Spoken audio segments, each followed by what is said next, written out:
ஐயனார் துணை சீரியல் இன்னைக்கான எபிசோடில் பாண்டியன் வந்து ரொம்ப டல்லாக இருப்பார். அப்போ சோழன் நிலா 2 பேருமே வந்து கேட்பாங்க.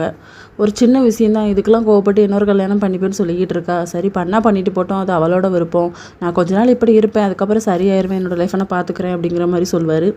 ஆனால் சோழன் நிலா 2 பேரும் பேசி முடிவெடுப்பாங்க, நம்ம வானதி கிட்ட பேசி பார்க்கலாம் அப்படின்னு சொல்லிட்டு. அதுக்கப்புறமா நம்ம சேரன் வந்து சந்தா கிட்ட ஃபோனில் பேசிக்கிட்டு இருப்பாங்க. மெசேஜ் டைப் பண்ணிகிட்டு இருப்பார். அப்போ பல்லவன் பக்கத்து கொஞ்சம் தள்ளி நின்று பார்த்துட்டே தான் இருப்பார். அப்போ அண்ணாக்கு தெரியல அப்படின்னு சொல்லிட்டு ஒரு ஆப்பை டவுன்லோட் பண்ணி கொடுத்து ஹெல்ப் பண்ணிட்டு போவார். இன்னொரு பக்கம் வானதி வந்து ஒரு ரெஸ்டாரண்ட்டில் பார்க்கலாம் அப்படின்னு சொல்லிட்டு சோழன் நிலா 2 பேருமே பார்ப்பாங்க.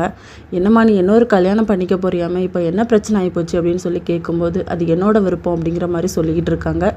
அதுக்கப்புறம் நம்ம நிலா சொல்லுவாங்க, காலேஜ் முடிச்சுட்டு மெதுவாக கல்யாணம் பண்ணிக்கலாம்ல அப்படின்னு சொன்ன உடனே, நீங்கள் மட்டும் என்ன உங்கள் விருப்பப்படி தானே கல்யாணம் பண்ணீங்க, நீங்கள் மட்டும் என்ன ரொம்ப வயசுல பிடிச்சி கல்யாணம் பண்ணீங்க, காலேஜ் முடிச்சோடனே கல்யாணம் பண்ணீங்களே, நீங்களாம் இதை பற்றி பேசலாமா அப்படிங்கிற மாதிரி சொன்ன உடனே சோழனுக்கு வந்து கோவம் வந்துடுது. உங்ககிட்டலாம் பேசணும்னு சொன்ன பேர் தயவுசெய்து கிளம்பிடு அப்படின்னு சொன்ன உடனே வானதி வந்து கிளம்பிடுறாங்க. நேராக பாண்டியனோட கடைக்கு வந்து அவனை பிடிச்சி திட்டிகிட்டு இருக்காங்க. உனக்கு எனக்கு செட் ஆகாதுன்னு சொல்லிட்டேன்ல, அதுக்கப்புறம் எதுக்கு இப்படி நீ ஆளை விட்டு சம்மதம் பேசிக்கிட்டு இருக்க அப்படின்னு சொல்லிட்டு. அப்போ நான் யாரையும் அமுச்சு விடல அப்படின்னு சொன்ன உடனே, உங்கள் அண்ணி உங்கள் அண்ணான்னு தான் வந்தாங்க, இதுக்கும் அதுக்கும் சம்மந்தம் கிடையாது, இனிமேல் நான் உன் மூஞ்சில் முடிக்க போகிறது கிடையாது அப்படின்னு சொல்லிட்டு கோவத்தில் போயிடுறாங்க. பாண்டியன் அதே மாதிரி அதை தான் சொல்வார். இதோட இன்னைக்கான எபிசோட் முடியுது.